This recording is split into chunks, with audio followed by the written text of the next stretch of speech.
ಈ ವರ್ಷ ಆಕಾಶ್ ರಿಲೀಸ್ ಪಕ್ಕಾ. ಕಳೆದೆರಡು ವರ್ಷಗಳಿಂದ ನಮ್ಮ ಪ್ರೀತಿಯ ಅಪ್ಪು ಅವರ ಜಾಕಿ ಹಾಗೂ ಅಪ್ಪು ರಿಲೀಸ್ ಸಂಭ್ರಮವನ್ನು ನೀವೆಲ್ಲರೂ ಆಚರಿಸಿದ್ದೀರಾ. ಅದರಂತೆ ಈ ವರ್ಷ Raj the show man Chitra release ಮಾಡಿ ಅಂತ ಅಭಿಮಾನಿಗಳು ಕುತೂಹಲದಿಂದ ಕಾಯ್ತಾ ಇದ್ರು.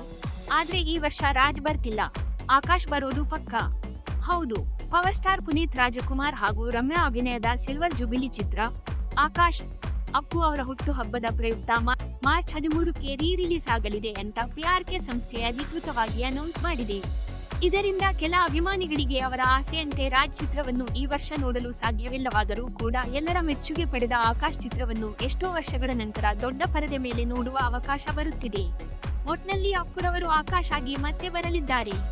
ಈ ವಿಡಿಯೋ ನಿಮಗೆ ಇಷ್ಟ ಆಗಿದ್ರೆ ಲೈಕ್ ಮಾಡಿ. ಆಕಾಶ್ ಚಿತ್ರದ ಮತ್ತೆ ನೋಡಲು ನೀವು ವೈಟ್ ಮಾಡ್ತಿದ್ದೀರಾ ಕಮೆಂಟ್ ಮಾಡಿ. ಹಾಗೂ ಇದೇ ರೀತಿಯ ಅಪ್ಡೇಟ್ಗಳಿಗಾಗಿ ನಮ್ಮ ಅಪ್ಪು FC ಯೂಟ್ಯೂಬ್ ಚಾನೆಲ್ ತಪ್ಪದೇ ಸಬ್ಸ್ಕ್ರೈಬ್ ಮಾಡಿ.